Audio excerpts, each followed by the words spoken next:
Hello YouTube, at Burt Billy here. Hey, I just got off work by end of the day, but I wanted to throw a couple videos up here. I've been really busy lately and haven't been able to get a lot of new videos out, and I'm going to try and fix that and make sure you guys are getting about one a week. And I got some new toys, some stuff I wanted to go over.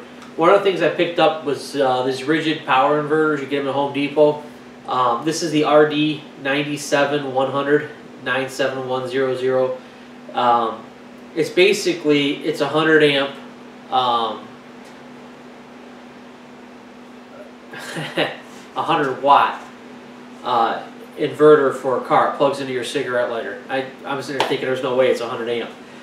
And I had the original Black & Decker one that they sell. Like, usually they go for around 20 bucks.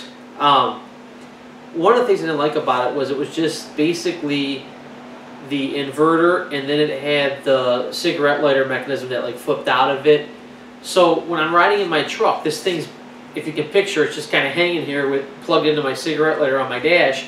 You hit a couple bumps and it would kind of start to wiggle loose, and then it wouldn't be charging when it was supposed to charge anymore.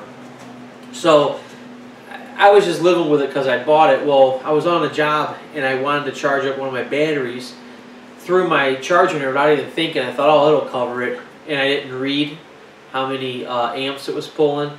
And just so you know, typically, rule of thumb, if you're trying to figure out on 110 volts what stuff translates into, if you have a 100 watt item, you divide that by the volts, the watts by the volts. So you would basically come up with 1. So it'd be 100 watt would be 1 amp. And you can look at, it translates over to like your milliamp stuff. You can do the math on that and kind of figure things out in your head real quick. Just move the decimal points around. And I didn't do that, and I blew it up. So I thought, well, I'll try and fix it, and I just pulled it apart. I figured they had to have an inline fuse. They don't have an inline fuse. The fuse was soldered to the board, and by the time I got to it, I ended up snapping it. And so I said, screw this, and I went out. These were like 25 bucks. I love this thing so far. It runs a little hot, but I like it. It's got a little tough look to it. It's got the little covers to protect the, your USBs. It has 2 USB ports on it. One that's set up for regular USB, and they have another one that's a says 2.1 amp. Now I don't know what they're pulling out of that, but it's for the tablets. If you ever notice, sometimes you'll plug a tablet into a USB and it won't work, or some of your larger smartphones, you'll get like that error message, or it'll give you like a powering up, but it's got like a question mark or something on the power source. That's what this one's for. It's going to give you more juice when you're running your device. And then you have your individual just regular 110 outlet there. So what I do with this is this takes care of, if I have a phone with me that needs this, which I have a backup one that does, and then I have my tablet, and then this right here. So usually what I've been doing is I'm running my phone off this one. I just take a home charger, plug it in here. I have that cheap little flip phone I use, and then I just plug my tablet into here.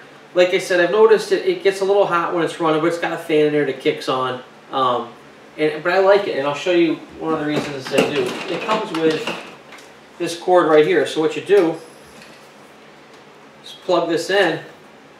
So you can plug this into your cigarette lighter. If you've got one of those ones, like my fiance's car, hers is underneath the dash. She's got a little Nissan, so you kind of down underneath. So this is perfect for that. The other one, it was almost not enough room to get in there.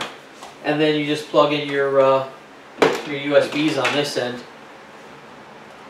and you're good to go. So anyways, I think most of you guys know how these work. I just want to tell you that I've used this rigid one. I like it, and I think for the 25 bucks, it's definitely worth the money. And if you're contemplating between the two, go with this one over that Black & Decker plug-in one, because this gives you a lot more versatility.